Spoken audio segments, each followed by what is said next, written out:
2017 সালের গাড়ি, 2017 গাড়ি, রোড ট্যাক্স আছে 2027।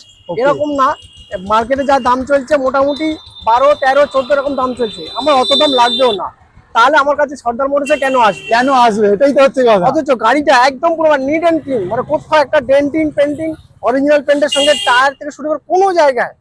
এটা হচ্ছে BMW X1 X drive model আছে। আচ্ছা, আর একদম টিপটপ কন্ডিশন। গাড়ির ফিচার যদি বলতে হয়, এটা হচ্ছে ডিজেল ভার্সন আছে। ডিজেল ভার্সন মানে মাইলেজটাও বেশি বেশি পাওয়ার স্টিয়ারিং, পাওয়ার উইন্ডো, সেগুলো তো আমি বলবোই না। ডায়মন্ড কাট অ্যালয় হুইল পাবে, প্রজেক্টর হেডল্যাম্প হবে। আর BMW এটা তো এটার জন্য কিছু আর বলারই থাকে না, লোকের জন্য কিছু বলা থাকে না। এরপরে ইন্টেরিয়রে যদি যাওয়া যায়, ইন্টেরিয়রে একবার এখানে প্যানোরামিক সানরুফ, হ্যাঁ সে তো আছেই। তাছাড়া আছে এখানে ইলেকট্রনিক্যালি অ্যাডজাস্টেবল মিরর রয়েছে, তারপর আছে ক্রুজ কন্ট্রোল থেকে শুরু করে মানে হ্যান্ডব্রেক পর্যন্ত ইলেকট্রনিক্যালি অ্যাডজাস্টেবল। কত? 10 লাখ আরো 9.5 লাখ।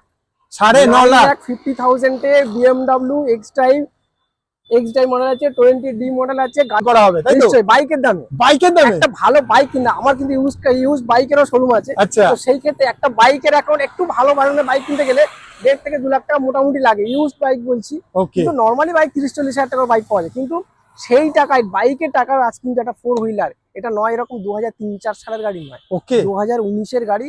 2029 অব্দি রোড ট্যাক্স, দারুন প্লেট খোলা আছে। 2019-এর গাড়ি, 29 অব্দি রোড ট্যাক্স। এটা হচ্ছে ড্যাটসান রেডিগো আছে।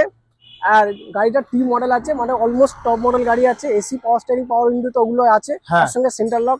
একদম দাম রাখলাম যেটা মার্কেটে মোটামুটি 180, 190 চলছে, অত লাগবে না। আন্ডার 150, মানে 1.5 লাখ টাকার নিচেও কিন্তু বললাম যে বাইকের দামে বললাম না 4 হুইলার দেবো। এতক্ষণ প্রিমিয়াম সেগমেন্টের একটু ভালো গাড়ি হচ্ছিল, সেক্ষেত্রে একদম কম বাজেটে যারা ভাবছেন যে একটা বাইকের দামে একটা 4 হুইলার গাড়ি কিনবেন,